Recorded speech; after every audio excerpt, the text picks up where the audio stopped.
Assalamualaikum warahmatullahi wabarakatuh. Perkenalkan, nama saya Arya Archimalaya. NIM saya 4122211027 dan saya berada di kelas ABT 2A Malam, dan dosen pembimbing saya Dr. Muhammad Zainuddin. Dan di sini saya akan mempresentasikan tentang pengenalan percetakan yang pentingnya menggunakan desain grafis. Yang pertama itu ada abstrak. Desain grafis adalah suatu bentuk komunikasi visual yang menggunakan teks, antirustik atau tipografi, dan gambar untuk menyampaikan informasi atau pesan. Desain grafis diakui sebagai sebuah karya seni rupa yang kaya akan berbagai macam teknik untuk menghasilkan karya yang dibuat. Pembuat karya dari cara manual sampai digital. Dan desain grafis merupakan desain yang diekspresikan oleh seorang desainer dalam bentuk apapun sesuai kreativitasnya. Abstrak ini sifatnya lebih bebas, bahkan hal-hal yang belum nyata pun dapat ia ciptakan. Jenis desain abstrak ini lebih mengedepankan logika, imajinasi, dan juga emosional. Biasanya hasil dari pemikiran abstrak ini menciptakan desain radikal. Awalnya sebuah karya desain abstrak ini dimulai dengan hal yang simpel. Contoh, misalnya kita membuat sebuah garis, terus membuat garis selanjutnya tanpa aturan dan kita bisa atur ketebalannya. Hal seperti itu pula bisa menghasilkan sebuah desain abstrak. Jika sebuah logika, imajinasi, dan emosional sudah bertemu, maka suatu ide yang menghasilkan karya terbaik pun akan dapat dihasilkan. Dan di sini ada bab pendahuluan. Latar belakang percetakan atau printing adalah sebuah proses industri untuk memproduksi secara massal tulisan dan gambar, terutama dengan tinta di atas kertas dengan menggunakan mesin cetak. Setiap harinya miliaran bahan cetak diproduksi, termasuk buku, kalender, buletin, majalah, surat kabar, poster, undangan pernikahan, brosur, dan lain-lainnya.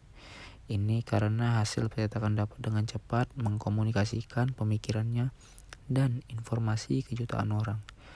Percetakan dianggap sebagai salah satu penemuan yang paling penting dan berpengaruh di dalam sejarah peradaban manusia.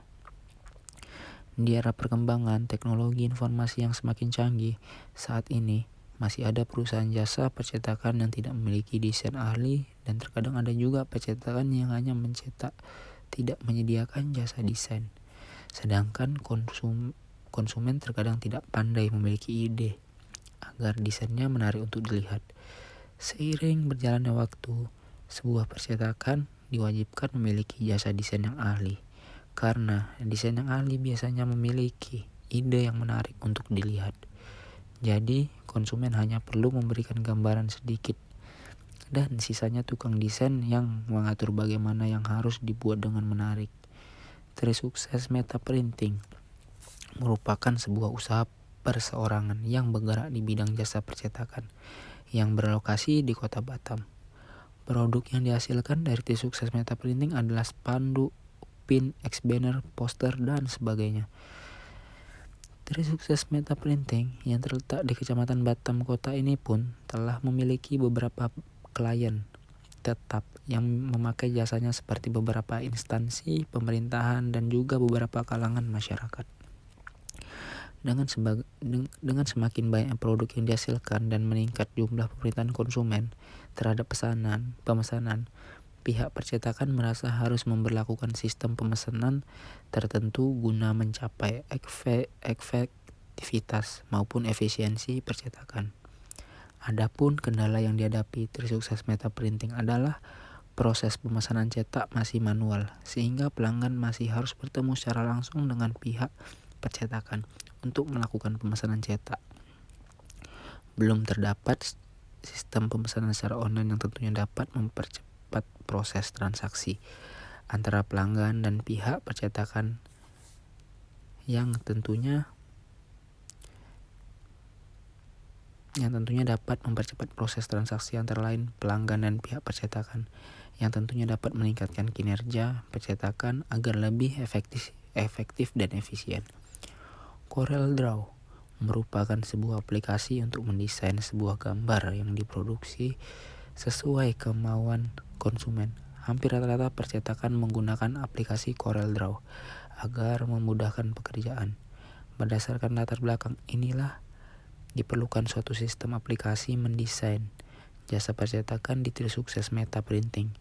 Dengan diimplementasikannya CorelDRAW, diharapkan pembuatan aplikasi desain jasa percetakan ini akan cepat selesai, serta dalam hal maintenance dan pengembangan aplikasi di masa mendatang akan mudah dilakukan. Rumusan masalah berdasarkan latar belakang di atas. Rumusan masalah yang dapat dibuat berhubungan dengan penelitian ini adalah bagaimana membangun sebuah aplikasi desain jasa percetakan berbasis web menggunakan teknologi CorelDRAW yang dapat membantu percetakan tim sukses Meta Printing dalam proses desain jasa cetak. Ruang lingkup berdasarkan identifikasi masalah yang ada, diperoleh gambaran kompleksitas aplikasi yang akan dikembangkan, dan ruang lingkup yang digunakan adalah sebagai berikut. 1. Aplikasi desain jasa percetakan berbasis web ini dibangun dengan menggunakan teknologi CorelDRAW. 2. Aplikasi pemesanan jasa cetak ini menggunakan struktur MVC atau model view controller. Yang ketiga, ada database yang digunakan adalah MySQL. 4. Aplikasi ini hanya digunakan di percetakan tersukses Meta Printing. 5. Aplikasi ini hanya untuk memesan jasa percetakan dengan desain yang sudah jadi. Keenam, format file desain yang diupload adalah JPEG atau PDF. 7. Metode pembayaran yang dilakukan dengan transfer rekening. Setelah melakukan pembayaran, pelanggan diminta untuk melakukan konfirmasi pembayaran. 8. Pelanggan yang telah mengirim atau mengupload bukti pembayaran akan menerima e-faktur via email setelah divalidasi dan dikonfirmasi oleh admin. 9. Notifikasi email ditujukan khusus untuk email dari provider Google yang itu Gmail. Tujuan penelitian. Adapun tujuan penelitian ini adalah wajib memiliki aplikasi CorelDRAW, jasa cetak desain untuk percetakan tersukses Meta Printing dengan memanfaatkan teknologi yang ada pada CorelDRAW. Manfaat penelitian. Manfaat dari penelitian adalah untuk mempermudah pihak percetakan tersukses Meta Printing dalam hal melayani konsumen dengan jasa desain yang menarik agar konsumen memiliki kepuasan dengan pesanannya. Sistematika penulisan. Sistematika penulisan yang digunakan dalam penyusunan skripsi ini adalah sebagai berikut. Bab 1. Pendahuluan. Bab ini mencakup latar belakang, rumusan masalah, ruang lingkup, tujuan penelitian, manfaat penelitian, dan sistematika penulisan. Bab 2. Tinjauan pustaka dan dasar teori 5. Bab ini mencakup tinjauan pustaka dan dasar teori. Tinjauan pustaka akan membahas mengenai uraian tentang kajian berbagai pustaka yang kemudian hasil kajian ini dihubungkan dengan masalah yang sedang diteliti. Sedangkan dasar teori menjelaskan definisi-definisi dan teori yang digunakan di dalam penelitian. Bab 3. Metode penelitian. Bab ini berisi penjelasan tentang perancangan sistem yang akan dibangun, meliputi analisis kebutuhan bahan atau data, kebutuhan peralatan penelitian, pemodelan dengan UML, rancangan table, hingga rancangan antarmuka. Bab 4. Implementasi dan pembahasan sistem. Bab ini mencakup implementasi sistem dan pembahasan sistem. Bagian ini menguraikan tentang implementasi sistem yang dirancang sesuai berdasarkan bab sebelumnya, dan juga membahas uji coba dan penggunaan sistem yang telah selesai dibangun. Bab 5. Penutup. Bab ini berisi kesimpulan dan saran atas penelitian yang dilakukan. Jadi di sini ada beberapa kuesioner yang udah saya buat dan ini hasilnya. Dan ada kesimpulan. Faktor pemesanan masih manual. Jadi lebih baik jika percetakan juga melakukan pemesanan melalui online agar konsumen tidak perlu datang dan bisa melihat hasil desain melalui online. Seperti menggunakan file PDF, jadi konsumen yang sibuk bisa pesan melalui online. Dan penting juga memiliki desain grafis yang ahli agar konsumen mendapatkan kepuasan dari hasil desain tersebut, karena dalam sebuah percetakan hasil desain sangat penting untuk kepuasan konsumennya. Sekian dari saya, terima kasih. Assalamualaikum warahmatullahi wabarakatuh.